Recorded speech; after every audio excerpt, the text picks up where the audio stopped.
Hello, ladies and gentlemen. This is Matthew Bacheris. I know this isn't a Travel 10 video, but I wanted to do a small little update video on my Carolina custom cage that I bought and put together for a baby corn snake that's actually going to be arriving in the mail tomorrow from South Mountain Reptiles. This is my bioactive terrarium that I got all through the Bio Dude. I have his LED light at the top with the red and blue diodes for proper lighting for the tropical plants. With his 40-gallon breeder bioactive kit for corn snakes, he supplies 6 tropical plants which are planted. I have one in this corner here, 2, 3, 4, 5, and 6 is in the back. I have a habahut buried in the substrate, and underneath that is probably about 3 to 4 inches or so of substrate from the Bio Dude, and underneath that, which is under the tank, is a under the tank heater, and then the probe is buried in the substrate inside the terrarium, probably at about an inch and a half above the substrate and above the heat mat. So that's going to be his humid hide.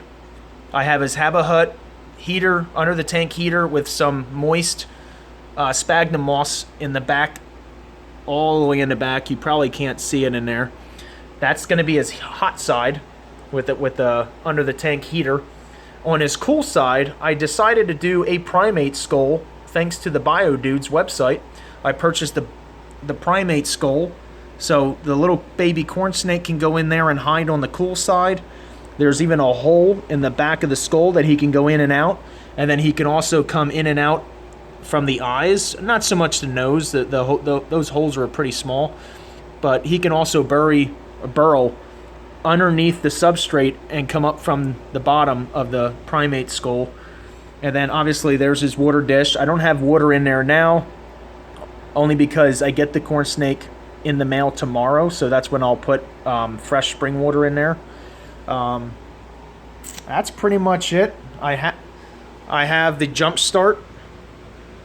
I have the jump start under the tank heater plugged in, set to 75. Right now the temperature in there, thanks to the Bio Dude, I have it, temperature is at 75, humidity is at 68, 69, and I love that gauge, or the temperature and humidity gauge. It is extremely accurate. The humidity is a little high, it's 69. Usually it's about 40 to 50 for corn snake. It's a little high right now, only because I just got done watering or misting my tropical plants. I give them a little bit of drink of water. You can actually see the water on the leaves there. So I just got done watering or misting my tropical plants. That's why the humidity is a little high in there. But it actually comes down quite significantly after a little bit, maybe about an hour or so. The humidity just keeps dropping. You can see already it was at 68, 69. It's already at 67, so it comes down pretty quick. I have the Bio Dude's 22-inch LED red and blue diodes for the proper lighting for the tropical plants. And then I also have, which is probably not necessary, I have a 5% UVB bulb in the back, which you can see there. That's only if the corn snake climbs up on these vines and wants to sit underneath that UVB bulb. It's only at 5%. Corn snakes don't really need a whole lot of UVB, so that's why I only went with a 5%. And if he ever on the bottom and he gets cold, he can go in his habahut and burrow underneath the substrate where there's an under the tank heater, which is set at 75, 80 degrees. So there's plenty of heat in there for him. How I took the cord, I basically took hot glue gun and glued the cord in the back all the way down. And then I took the probe under the substrate, which is about an inch or so above the tank mat in the substrate. And then obviously the temperature and humidity probe, I have it right there on that tree branch taking the temperature and the humidity in his enclosure. Tree branches, I basically cut down a tree branch or two in my backyard. I did soak the wood. I took a palm sander and sanded all the bark off the tree branches, soaked all the wood in my bathtub for 24 to 48 hours with bleach. That's why they look white. I disinfected them completely before I put them in his bioactive terrarium. And then obviously with the BioDude, I have more of the bark that I can always break off little pieces in there and stick them in there. Once the isopods and springtails start breaking down more of the leaf litter and everything that I put in there from the BioDude. Yes, I do have springtails and isopods. I just got those in the mail today, which I don't know if you're going to see them in there. As soon as I dumped them in, they basically went to the bottom underneath all the leaf litter and sphagnum moss, and they basically disappeared. As long as they're in there doing their job, that's all I care about. And I just dumped them in today, so obviously it's too soon for them to take care of the snake's poop. So I'm going to have to go in there and spot clean for probably about a month or so until the springtails and isopods start reproducing and start taking care of my terrarium here, my bioactive terrarium. With his urinates, I'm going to have to clean that out. But other than his feces, I'll have to clean those out for probably about a month or two until the springtails and isopods start populating and start thriving a lot more in here. I just dropped them in today, in fact. I just got them in the mail today. I don't know if you can see any of them. The springtails were basically impossible to see. I saw maybe a few adults, but most of them were eggs and babies. And I did get that letter in the mail from the Springtails and Isopod company where I bought them from. They did say that the springtails are going to be so small that I'm not going to be able to see them at first until the adults start springing to life because of the CO2 in the little container. They were a little sleepy in there. So I blew in there for a couple of minutes and they basically woken up. They're still waking up. But other than that, I get the corn snake tomorrow. It's 11-inch male sunkissed motley corn snake. Beautiful colors. I named him Sunny. So I get him in the mail tomorrow from Texas. So I just wanted to do this little quick video of my bioactive terrarium. Thanks to the BioDude. I absolutely love it. I was thinking before I did the bioactive terrarium, I was going to do your normal tank and your normal substrate and your little hides and a little water dish and all that. And until I start watching his videos, he switched me over to bioactive only because of the springtails and isopods are going to be cleaning up after his poop, his feces, and when he sheds. They're going to be eating his sheds. And they're basically going to be helping me. I'm a busy man working a lot. I do a lot of hours. I work a lot of hours. So the springtails and isopods being in there 24/7, they're definitely going to help me out. Now it's 9/11/19, September 11th, 2019. I just put the springtails and isopods in there.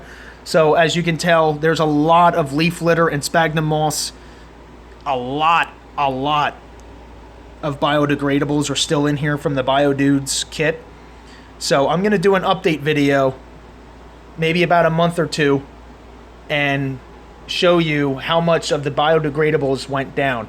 As soon as I start seeing the biodegradables start breaking down from the springtails and isopods, I'll start taking the bark and start breaking off small pieces and throwing them in there to keeping the springtails and isopods active and thriving. But other than that, they have a busy schedule ahead of them. As my little terrarium janitors as they are, they have a lot to break down. And as leaves start falling off my tropical plants, I stick them here in the front. That way when they start decomposing, the springtails and isopods can eat those. So I don't throw anything in the trash. If it falls off and dies, I'm keeping it in there for the springtails and isopods. So again, I'd like to welcome you all to my bioactive terrarium, soon to be home to a sunkissed motley male that I'm getting tomorrow. So I'll do an update video in the future. I might do another video tomorrow when I get the corn snake. I did take off of work so that I could be home when the corn snake comes to me. I don't want him sitting on my front porch at 80-degree weather here in Pennsylvania. I don't want him in a box for 8 hours until I get home, 8-9 hours until I get home. So I did take off tomorrow, and I took off Friday just so that I can keep an eye on him. Obviously, this is a new home for him. He's going to be stressed for probably the next 4 to 5 days. Probably for the next week, he's going to be very stressed. So I'm going to stick him in there, close these 2 glass doors, and let him be for a week. And then after a week or so, then that's when I'm going to try to feed him for the first time. But I want him to get used to this terrarium before I start handle him and before I feed him. But obviously, I'll keep up with his water dish. I'm just going to put regular spring water in there. I did a Google search, and they said not to give tap water, or do not use water with the ReptiSafe. Don't use distilled water. You're fine with spring water. If I'm wrong, make a small comment in the section below and tell me what you guys are using as far as water. But I did read on corn snakes, spring water is just fine, or filtered water. So that's basically what I'm going to give them. So once I get the snake tomorrow, I'll do another short video of him in there slithering around. Most likely, as soon as I put him in there, he's probably just going to go in his habit and hide, or in his primate skull and hide. So I did do the jungle theme, as you can see. I did order the Carolina custom cage jungle background. I didn't want to look through the glass and see my living room wall. Obviously, this is in my living room. I got a little cabinet on the bottom there. There's my TV and everything. So he's in my living room. Over here's my living room window. So he's going to be here slithering around. I do have the lights on a timer. So it's going to be a day and night kind of cycle for the corn snake. So he's going to be more active at night. So when it gets dark outside, the lights go off. That's when he can go crazy climbing up the tree branches and everything and have fun. With feeding, I'm going to do frozen to thawed pinkies. I did order 25 of them in the mail. They actually come in the mail tomorrow.